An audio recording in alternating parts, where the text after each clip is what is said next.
Wow. Time flies when you're having fun. It was such an honour to be able to talk to so many inspiring guests, artists, chefs, designers, and many more who are stepping up and moving our world forward. We've tried throughout the series to define what forwardism is. And I think one thing all of our guests have in common is their willingness to learn and be open-minded. Being a pioneer is as much about listening to new ideas as it is creating them. That's probably one of my biggest takeaways from this series. That, and to be open to change too. So forwardism for me is not a static word. It's a word that is in a constant motion in a way. Forwardism means for me so that you have maybe a vision, but this vision will never be fulfilled or finished. Forwardism for me is something that is in a constant evolution. It's like a metamorphosing process. It's something that is maybe started with a kind of pinch, with a kind of flame, and this could be like a big fire in the end, like an inspiring fire, and create something out of that. We've heard from the likes of Vogue's Vanessa Kingori, Nona Konopka of Biking Borders, Post Carbon Lab's DJ Lynn, and many others who do more than accept the inevitability of change. Rather, they've run towards change and embraced it with open arms, remaining hopeful in the face of future's uncertainty. Even the most overwhelming shift can be incredible, right? And good things will come if you embrace it. And I think the great thing about when you put children through the process of change, you see them, they're so adaptable and they go through the emotions really quickly and they deal with them head on. It's easier to live more passively and just do what you have to do on a 9-to-5, job, professional basis. And then, live on your life based on what decisions have been offered to you on the shelf in a shop. And it's much more inconvenient to think, to stand in front of a shelf and think, where did that come from? Let's look at these tiny fonts in the back to see, okay, what is this? It is inconvenient, I would say.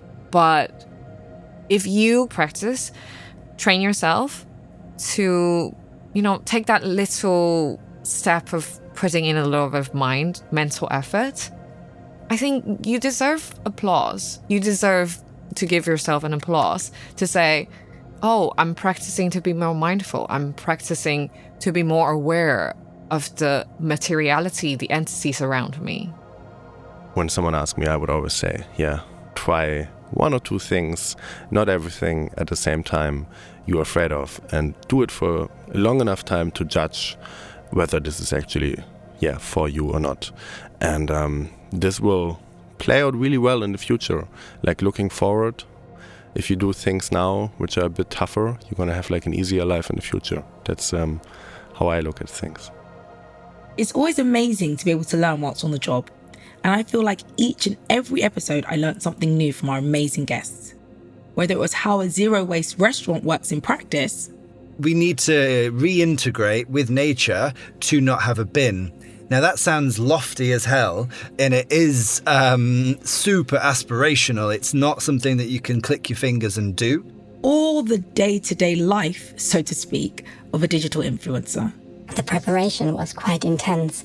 We had to exactly point out the camera angles, the different positions, the surrounding environments in terms of audio, noises, light. Where does the light come from? Is there wind inside? So all those kind of things, because you have to imagine you have to create everything in 3D and everything is not real in this moment. And you have to really take up the perfect light from the perfect angle. And people do not see when everything is perfect and looking real in a way, but they see it immediately if it's not. I had the pleasure of speaking with architect and designer Mary Aigner, who is known for her urban and classic solutions in interior architecture, furniture design, and product development. Everything we do has an effect and can change even our future. Everyone has a choice and everyone has a voice, and we should accept this responsibility. But I think that one needs courage and curiosity to stay on this path. There have been a number of surprises along the way, but I'd say two of my most mind-blowing moments were between Doug McMaster's explaining how a restaurant without a bin operates. And I met this amazing, futurist, and he said to me, "Could you not have a bin?" And I didn't know what that meant, but I said yes. Fortune favours the brave. Since then, that was 11 years ago, and I'm committed to this idea of not having a bin, and I guarantee I'll still be thinking and trying to unravel the puzzle of not having a bin in decades to come.